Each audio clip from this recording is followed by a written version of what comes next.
Perasaan saya tuh udah baik loh sama suami, tapi suami kok selalu salah paham ya sama saya. Dia tuh sering ngajak berantem, dan dia nggak pernah dengerin kata-kata saya. Ya, saya tuh jadi merasa sebenarnya saya tuh ada gunanya nggak sih sebagai istri? Oke, gini Bun, jika Bunda mengalami apa yang dialami oleh klien saya, maka Bunda nggak sendirian. Karena itu, simak video ini sampai tuntas ya Bun, karena saya akan jelaskan ya apa yang sebenarnya sedang terjadi antara Bunda dan suami, sekaligus solusinya. Assalamualaikum warahmatullahi wabarakatuh. Ya, sahabat Bunda yang dirahmati oleh Allah. Nah, Bunda pasti pernah mengalami situasi ini ya Bun. Bunda di sini ingin suami lebih baik. Ya, Bunda ingin rumah tangga lebih harmonis. Tapi yang terjadi justru suami di sini malah menjauh, komunikasi juga dingin. Padahal niat kita baik, tapi kenapa malah jadi menjauh ya? Saya yakin sebagian dari Bunda pasti pernah mengalami apa yang saya contohkan di awal video ini. Dan itu wajar Bun. Sebagai istri, kita tuh kadang ingin didengerin sama suami. Kita tuh ingin berkontribusi ya terhadap rumah tangga. Kita tuh ingin punya peran ya atas keberhasilan suami kita. Dan kita ingin ya, pengen ya keberadaan kita itu dihargai dan ada artinya buat suami kita. Nah, tapi sayangnya suami itu sering salah paham pada maksud baik kita. Kenapa? Karena dia punya ego dan harga diri yang lebih tinggi.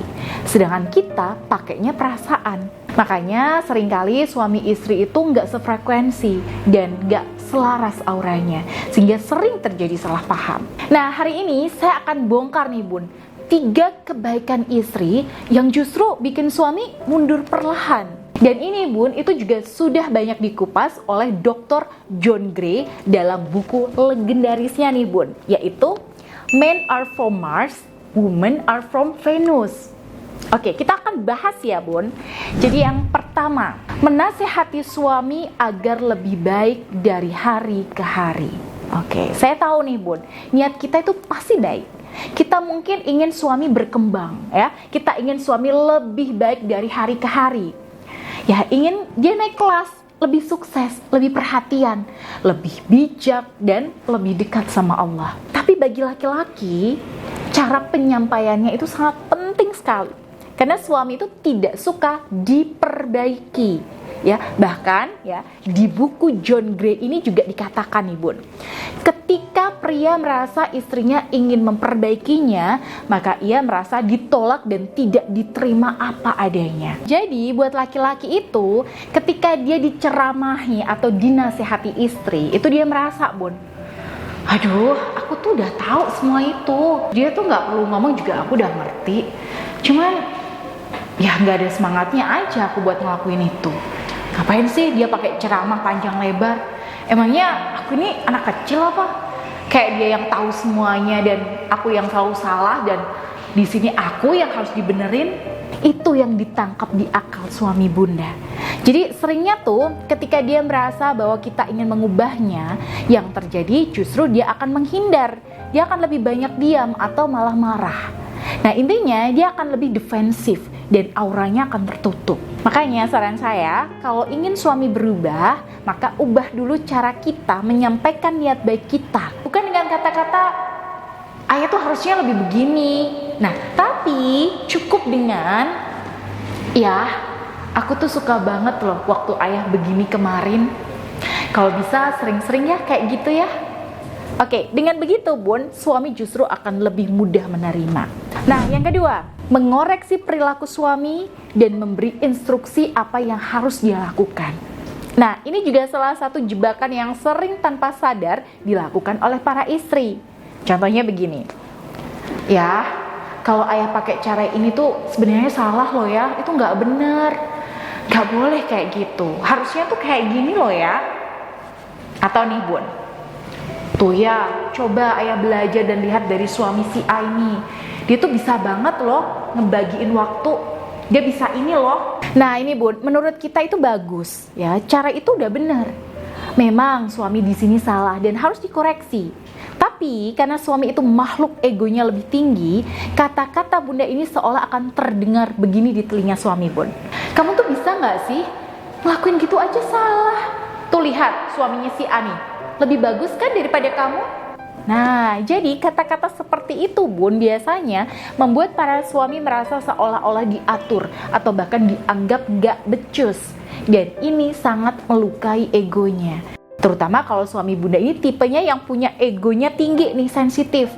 Apalagi suami Bunda di sini tipe yang dominan. Wah, itu bisa jadi salah paham besar, Bun. Nah, jadi Bun, di buku ini suami itu makhluk fixer alias problem solver. Jadi dia merasa punya peran sebagai pemberi solusi. Nah, jadi ketika kita memberi terlalu banyak instruksi, maka dia justru merasa direndahkan. Pikirnya suami itu gini, Bun. Iya, apa-apaan sih? Dia pikir aku nggak bisa apa? Aku tuh udah ngerti tahu, dan aku tuh bisa sendiri. Gak usah dikasih tahu juga aku bisa. Nah, ini Bun, ego dia itu diam-diam berteriak seperti itu. Cuman kadang ada yang diungkapkan, tapi banyak juga yang cuma ditahan-tahan. Dan memang buat laki-laki itu sebisa mungkin dia harus bisa sendiri. Ya nggak perlu bantuan orang lain, dan ini yang membuatnya merasa jadi laki-laki. Nah, lalu gimana caranya supaya dia itu tetap menerima saran kita nih, Bun? Oke, gampang sekali, Bun. Ganti kalimat koreksi jadi kalimat permintaan. Ya, bukan begini. Kenapa ya selalu begini sih? Nah, tapi ya aku tuh nyaman banget kalau ayah bisa bantu aku ngelakuin ini. Nah, gini Bun, jadi suami lebih mudah digerakkan kalau dia merasa dibutuhkan, bukan diatur. Jadi di sini kita perlu memainkan egonya pakai bahasa yang dia sukai. Oke, lanjut. Yang ketiga, memprotes dengan kata gak pernah dan selalu. Oke, gini Bun. Ini adalah salah satu kebiasaan kita yang sebenarnya niatnya tuh cuma menyampaikan kekecewaan aja. Tapi banyak yang nggak tahu, bahkan dua kata ini tadi itu nggak sesuai dengan laki-laki. Misalnya nih Bun, tuh nggak pernah ya dengerin aku. Tuh selalu aja cuek, nggak pernah perhatian. Nah, ketika kita bilang seperti itu, kita mungkin nih inginnya ngomong ke suami kita. Ya, aku tuh pengen loh didengerin. Aku tuh pengen loh kamu tuh terbuka sama aku. Aku tuh pengen loh diperhatiin. Dan aku juga lagi butuh perhatian kamu loh ya. Tapi Bun, yang ditangkap suami, Bunda itu seolah-olah bilang sama dia, kamu tuh salah. Kamu tuh nggak ada benernya. Nah, dan dia akan menganalisa kalimat Bunda. Emang iya ya? Aku nggak pernah dengerin dia. Padahal waktu diskusi soal bantuin keluarganya dia yang lagi punya hajat, itu juga aku dengerin saran dia kok. Dan kejadiannya juga baru seminggu lalu. Masa dia lupa sih? Dan dia bilang aku nggak pernah dengerin. Nah, di sini Bun, suami juga akan bilang di dalam hatinya, emang iya ya? Aku nggak pernah perhatian. Perasaan baru 3 hari yang lalu loh aku ajak dia jalan-jalan. Semudah itu dia lupa. Jadi aku nih segitu nggak ada harganya di mata dia ya. Padahal mungkin faktanya tidak begitu ya Bun. Tapi karena kata-katanya mutlak, itu membuat suami merasa diserang. Aduh, jadi gimana dong Bun?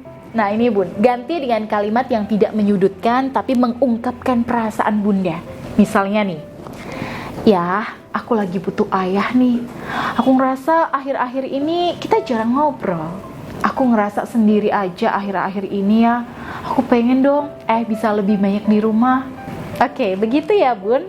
Cuman ya ada satu hal yang wajib kita ingat juga, bahwa yang membuat suami selalu mau mendengarkan kita, ya selalu menerima masukan kita dan bisa menerima maksud baik kita adalah keselarasan batin antara Bunda dengan suami Bunda.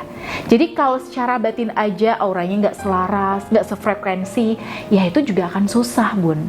Jadi saran saya, selain memperbaiki cara kita berkomunikasi sama suami, kita juga perlu menjaga keselarasan energi cinta dalam rumah tangga. Ketika ada keselarasan energi ini, ya kita sama suami itu Bun, bahkan ya nggak perlu nih banyak ngomong untuk nyampein sesuatu. Kita cuma ngedipin mata doang aja nih Bun. Suami udah paham apa yang kita mau. Dan ketika kita menunjukkan raut wajah tertentu aja pun, suami udah ngerti nih maksud kita. Bahkan mau mengikuti apa yang kita inginkan. Itu hanya bisa terjadi ketika aura Bunda dijaga untuk selalu bersih dan positif. Baik itu lewat zikir, ya, lewat sholat, ibadah, lewat husnuzon, self love, dan masih banyak lagi caranya. Dan kalau Bunda ingin saya bimbing untuk memiliki aura positif ini, maka insya Allah saya siap Bunda. Dan silahkan Bunda bisa klik saja link deskripsi video ini untuk ikut bimbingan spiritual bersama saya. Baik, semoga bermanfaat. Akhirul kalam, wassalamualaikum warahmatullahi wabarakatuh.